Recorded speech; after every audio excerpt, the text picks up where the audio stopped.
দেশনেত্রী এবং খালেদা জিয়ার ৮২তম জন্মদিন এবং ৮১তম জন্মবার্ষিকী উপলক্ষে আজকে দোয়া মাহফিল, শিক্ষা সামগ্রী বিতরণ এবং একজন প্রতিবন্ধীর মাঝে আমরা হুইল চেয়ার বিতরণ করব, যা সরকারি জারিয়া হিসাবে আল্লাহ রাব্বুল আলামিন দেশনেত্রী এবং খালেদা জিয়ার রুহের মাগফিরাত করবেন।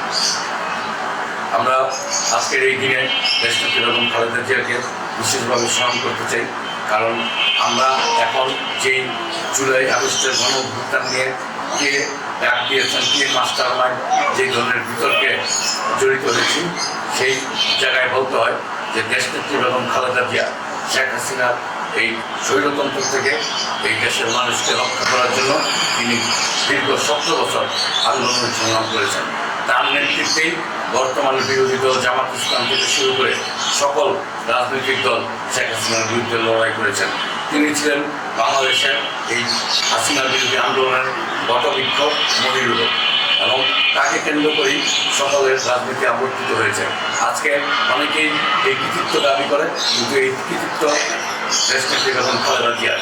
তিনি আপোষ করলে বিদেশিকে উন্নত চিকিৎসা দিতে পারতেন, তিনি আপোষ করলে তার বাড়ি রক্ষা করতে পারতেন, কিন্তু তিনি আমাদের জন্য, এই দেশের মানুষের জন্য, গণতন্ত্র রক্ষার জন্য তিনি কোনোদিন আপোষ করেন নাই।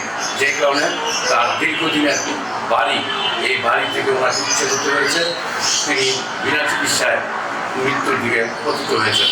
যেই ধরনের চিকিৎসা ওনার দরকার ছিল, সেই ধরনের চিকিৎসা আমাদের বাংলাদেশে ছিল না, কিংবা বর্তমানে নাই। তা আপনারা জানেন দেশনেত্রী বেগম খালেদা জিয়ার কতটুকু অবদান। সেই 1990-এর স্বৈরাচার পতনের থেকে শুরু করে এই শেখ হাসিনার পতন পর্যন্ত দেশনেত্রী বেগম খালেদা জিয়া আপসীভাবে লড়াই করেছেন। তিনবারের প্রধানমন্ত্রী, আপসীর নেত্রী, আমাদের মাতা মরহুমা খালেদা জিয়ার ৮২তম জন্মবার্ষিকী উপলক্ষে আজকের এই মিলাদ মাহফিল এবং মাদ্রাসার ছাত্রছাত্রীদের মাঝে স্কুল ব্যাগ বিতরণ সহ প্রতিবন্ধী ভাইদের একটা পরিচয় বিতরণ অনুষ্ঠানের আজকের এই অনুষ্ঠানে মহানগর যুবদলের সকল নেতৃবৃন্দ, সিদ্ধিরগঞ্জ বন্দর সদর থানার সকল সাবেক যুবদলের নেতৃবৃন্দ এবং অনেক মুরব্বী উপস্থিত।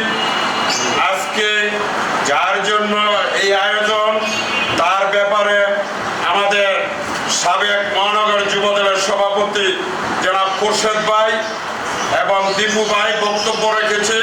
যেহেতু দোয়ার অনুষ্ঠান, তাদের কাছ থেকে আমরা অনেক বক্তব্য শুনছি। আমরা শুধু আজকে এই অনুষ্ঠানের মাধ্যমে আমাদের দেশমাতা মরহুমা বেগম খালেদা জিয়ার রুহের মাগফিরাত কামনা করি। আল্লাহ রাব্বুল আলামিন যেন তার কবর আযাব মাফ করে তাকে জান্নাতে ফেরদৌস নসিব করে।